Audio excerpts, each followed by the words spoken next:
आज सकाळी दिल्लीच्या जंतर मंतरवर आंदोलन करत असलेल्या सोनम वांगचुक यांना अचानकपणे दिल्ली पोलिसांनी उचललं आणि त्यांना याच दिल्लीमधल्या सफदरजंग रुग्णालय आहे या ठिकाणी हलवण्यात आलेलं आहे। उपचारासाठी त्यांना या ठिकाणी हलवण्यात आलं असं दिल्ली पोलिसांनी सांगितलेलं आहे। पण कालपर्यंत आपण पाहिलं की सोनम वांगचुक यांची तब्येत ही बऱ्यापैकी व्यवस्थित होती, त्यांना ॲडमिट करण्याची गरज नव्हती असं त्यांचे जे डॉक्टर आहेत ते सांगत आहेत। मात्र दुसरीकडे त्यांच्या तब्येतीचं कारण देत दिल्ली पोलिसांनी त्यांना या रुग्णालयामध्ये सकाळी हलवलेलं आहे। सध्या याच रुग्णालयामध्ये आपत्कालीन विभागामध्ये सोनम वांगचुक यांच्यावर उपचार सुरू आहेत अशी माहिती सध्या समोर आलेली आहे। सोनम वांगचुक यांच्याबरोबर त्यांच्या पत्नी गीतांजली वांगचुक आहेत, त्या सुद्धा उपस्थित आहेत।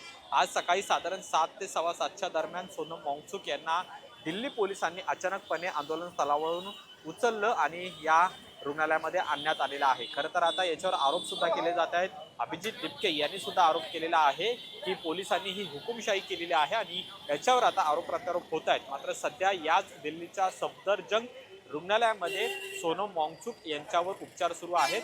या पार्श्वभूमीवर आपण पाहतोय की दिल्ली पोलिसांचा मोठा बंदोबस्त या रुग्णालयाबाहेरही लावण्यात आलेला आहे। आतमध्ये माध्यमांचे प्रतिनिधी असतील किंवा आंदोलक विद्यार्थी असेल यांना सोडलं जात नाहीये आणि त्यामुळे कुठेतरी आज संपूर्ण परिस्थिती आहे दिल्लीमध्ये ती तापलेली पाहायला मिळते। म्हणजे गेल्या 20 दिवसांपासून सोनम वांगचुक यांचं जे आंदोलन दिल्लीच्या जंतर मंतरवर सुरू होतं ते कुठेतरी दडपण्याचा प्रयत्न दिल्ली पोलिसांकडून आणि सरकारकडून केला जातोय असा आरोप विद्यार्थ्यांनी केलेला होता।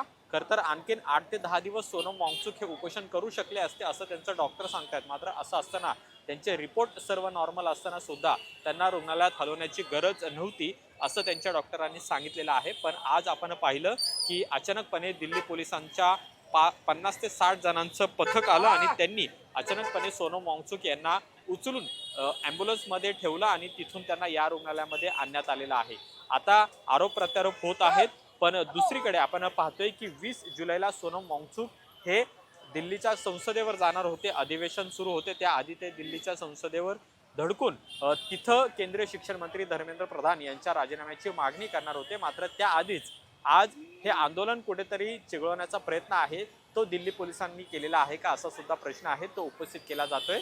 दिल्ली पोलिसांच्या विरोधात सुद्धा जोरदार घोषणाबाजी आता आंदोलक करू लागलेले आहेत। पण महत्त्वाचं म्हणजे सोनम वांगचुक यांना आज सकाळी या दिल्लीच्या सफदरजंग रुग्णालयामध्ये दाखल करण्यात आलेला आहे। सध्या त्यांची पत्नी त्यांच्यासोबत आहेत आणि आता त्यांच्या तब्येतीविषयीची माहिती आहे ती थोड्याच वेळात समोर आणण्यात येईल असं सुद्धा पोलिसांनी सांगितलेलं आहे। मात्र दुसरीकडे जंतर मंतरवर आपण पाहतोय की आंदोलक आहेत ते मात्र आता मोठ्या प्रमाणात आक्रमक होऊ लागलेले आहेत। आता खरंच सोनम वांगचुक यांना आज या ठिकाणावरून सोडलं जातं का, किती दिवस त्यांना रुग्णालयामध्ये ठेवण्यात येणार हे सुद्धा पाहणं महत्त्वाचं असेल। पण हुकुमशाही पद्धतीने सोनम वांगचुक यांना आज दिल्ली पोलिसांनी उचलला असा आरोप आज अभिजित दिपके यांनी सुद्धा केलेला आहे। त्यामुळे गेल्या 20 दिवसांपासून शांततेत चाललेलं दिल्लीतल्या जंतर मंतरवरचं आंदोलन आहे ते आज एक वेगळ्या वळणावर आणि आक्रमक वळणावर गेल्याचं पाहायला मिळत आहे। कॅमेरामन रोहित वनकटेसह अमोल धर्माधिकारी, LS मराठी, दिल्ली।